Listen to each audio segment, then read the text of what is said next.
Halo saudara, hari ini kan saya berkata bahwa hidup ini dipenuhi dengan pilihan, pasti semua saudara juga sudah tahu. Tetapi masalahnya di sini adalah begini, adalah bagaimana saudara bisa menentukan pilihan itu dengan benar. Ini dia. Dalam Kingdom Lifestyle kita hari ini, dalam kitab Kejadian pasal yang 12 sampai dengan ke-14 dan Lukas pasal yang ke-14.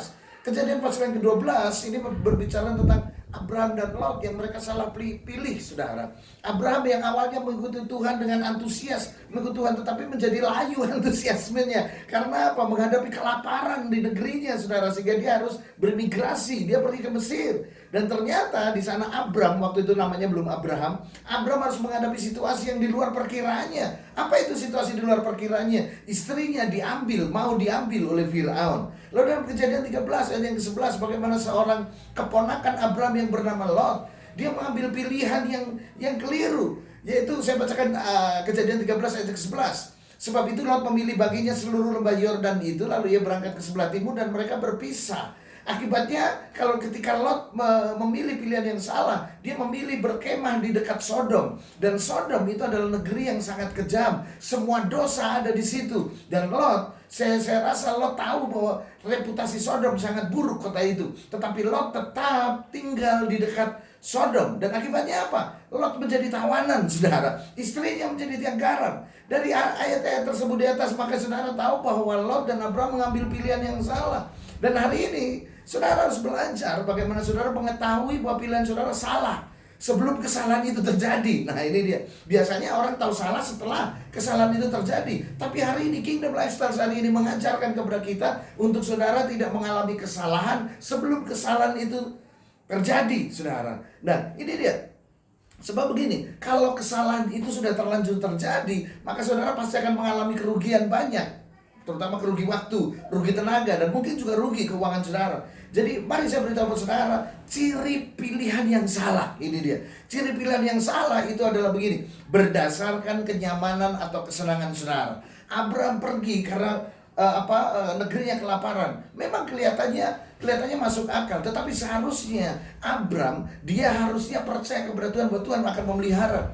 Dan akibat kesalahannya, istrinya mau diambil oleh Firaun. Dan ketika Abraham menyadari kesalahannya di pasal yang ke-14, maka Abraham kembali beriman, kembali percaya kepada Tuhan ketika Lot menjadi tawanan daripada orang-orang Sodom.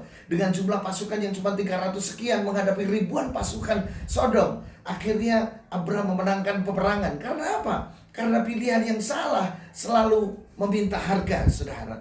Jadi ciri sebuah kesalahan yang salah adalah berdasarkan kenyamanan atau kesenangan saudara. Jadi kalau saudara memilih sesuatu berdasarkan kenyamanan saudara, karena saudara memilih, saudara menyenanginya, saudara bisa dipastikan saudara salah pilih. Ini dia. 90% hampir pasti akan salah pilih. Faktor 5%-nya adalah faktor luck, faktor keberuntungan, saudara. Memang keberuntungan ada, tetapi jangan bergantung kepada keberuntungan, saudara. Mujizat masih terjadi sampai hari ini, tetapi jangan menggantungkan hidup saudara kepada mujizat, saudara. Ini ada hal yang salah kaprah hari ini, dan ini cukup menyesatkan banyak orang. Dan sebagai hamba Tuhan saya harus memperbaiki ini, saya harus memberitakan kepada saudara, yaitu tentang apa? Passion. Ini dia.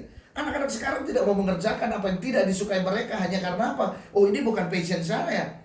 Nah, sekarang begini saudara, masalahnya adalah begini, apakah passionmu itu menghasilkan? Nah, itu pertanyaan saudara.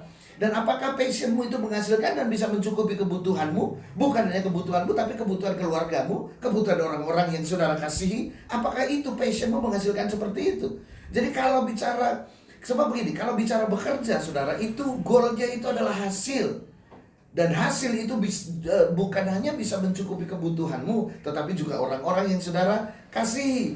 Nah, kalau saudara bekerja berdasarkan passion, tapi tidak ada hasilnya. Kalaupun ada hasilnya pas-pasan. Kalaupun ada hasilnya cuma cukup buat diri saudara sendiri. Hey, saya berkata kepada saudara, tinggalkan passionmu dan mulailah bekerja untuk hal-hal yang bisa menghasilkan untukmu dan orang-orang yang saudara sayangi. Sekalipun itu saudara tidak sukai.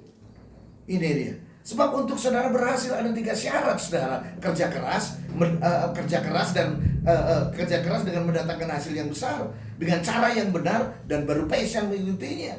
Jadi kalau saudara mendapatkan hasil yang memuaskan saudara, otomatis saudara akan bergairah mengerjakannya, otomatis saudara akan bersemangat mengerjakannya. Tetapi kalau saudara hasilnya tidak ada, bagaimana saudara mau bergairah, saudara?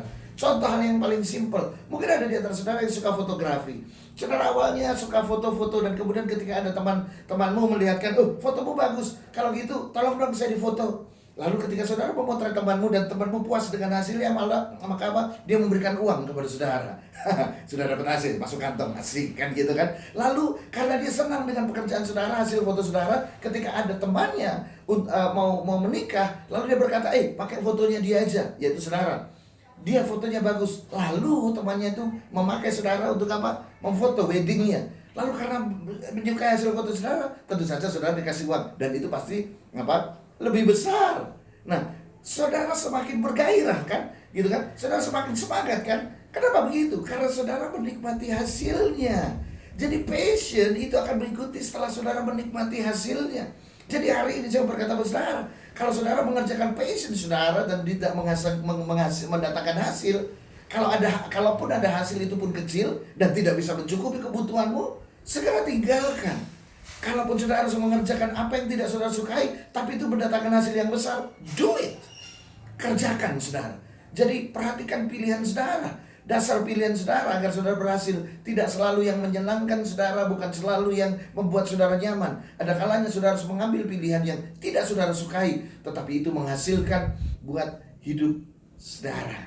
Ketika di Lukas pasal yang ke-5 bacaan kita hari ini, ketika Yesus mengajak murid-muridnya, mengajak Simon Petrus yang waktu itu bukan muridnya, mungkin mereka gak suka dari penjala ikan menjadi penjala manusia, tetapi tetap mereka mengikuti Yesus. Dan akhirnya hidup mereka dimuliakan sampai hari ini. Siapa yang tidak kenal 12 murid Yesus? Kingdom Lifestyle hari ini. Tuhan Yesus memberkati saudara.